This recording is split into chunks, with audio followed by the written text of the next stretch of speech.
What was Godrej then when you joined, and in comparison to what it is today? What Well, when I joined, the sales turnover was about 10 crore. We had two companies. One was called Godrej and Boyce, and one was called Godrej Soaps. The total turnover was, of course, 10 crores is a very different number those days than it is today. We've grown quite well over the years. We've gone into newer businesses, into adjacencies. The group is 116 years old. We started making locks. And now we are in very many different businesses, both consumer durables, consumer products.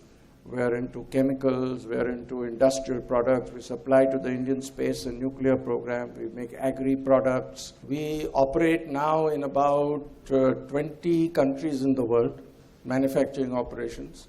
And we have manufacturing operations in about 22 states in India. About 500 million Indians use one or the other of our products each day. So how does a Godrej product touch you every day? I use a lot of our products, and I get very angry with any of my children if they use any product we make and they use some competitor's product, or sometimes they use imported products. I get very annoyed about it, but I use a lot of our products. Interestingly, you brought your children in. So you have 3 children, and each of them are extremely competent. So how have you handled their entry into the all business? My 3 children are in the business. They're extremely well educated.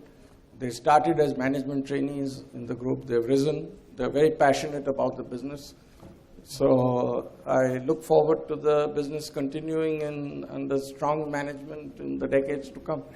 Today he is also the chairman of the India at 75 Foundation, besides so many other things. And that is really a vision for how do we really scale India? How do we really get Indians to get engaged in changing and actually shaping that India of 2022? And YI and CII, and we've all been in this journey together, which started, as most of you would know, about 5 years ago when we went across the nation and tried to find out what is that one aspiration that connects India today. And the need for a better livelihood was something that was shared as a common vision, whether it was a farmer, whether it was a housewife, whether it was a fisherwoman, whether it was a businessman, whether it was a student.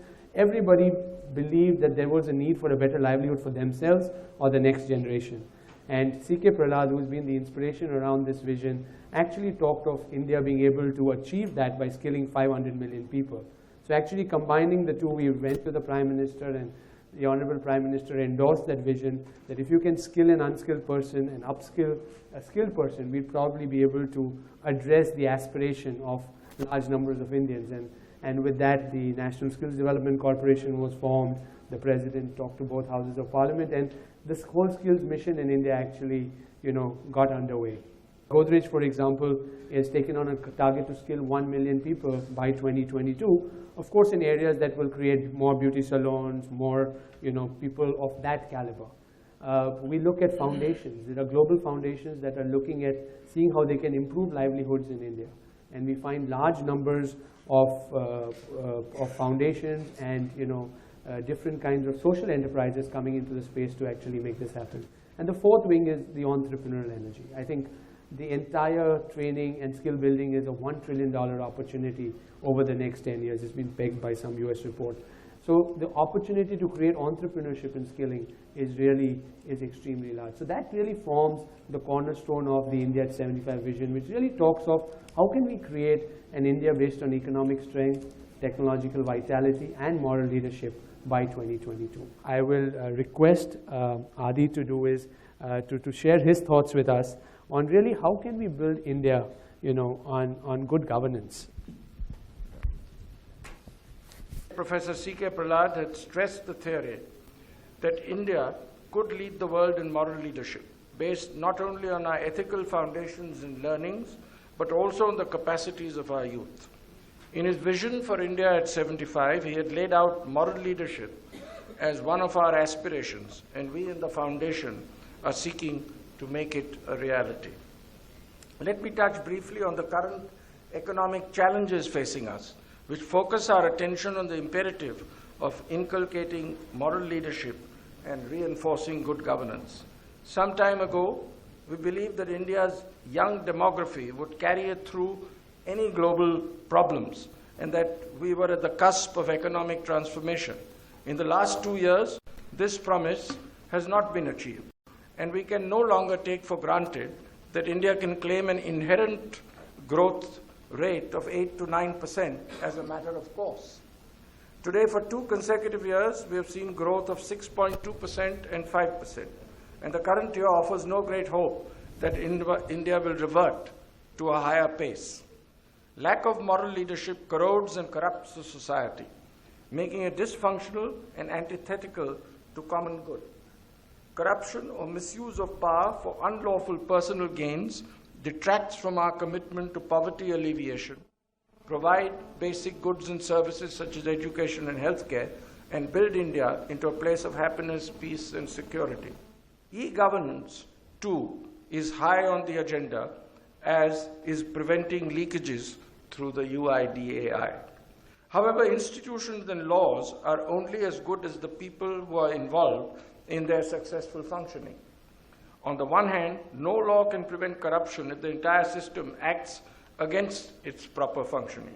On the other hand, such laws and regulations should not become onerous and prevent smooth functioning of economic and business activity. In CII, we set up a task force on integrity and transparency in governance, which developed a voluntary code of business ethics to inculcate greater ethics, probity, and transparency in business dealings. Unless business itself conducts itself with the highest standards, the endeavor against corruption will be infructuous.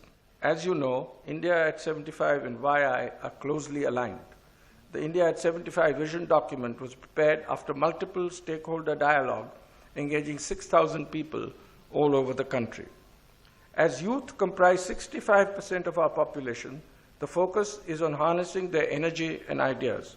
We propose to create a national volunteer force that can channelize the power of youth towards realizing the vision. The India Backbone Implementation Network has recently been set up in partnership with the Planning Commission to improve delivery of various projects. The idea is to find solutions to challenges and debottleneck the system through innovative methodologies. I would encourage all of you from YI gathered here today to internalize the lessons of moral leadership and good governance in all your actions.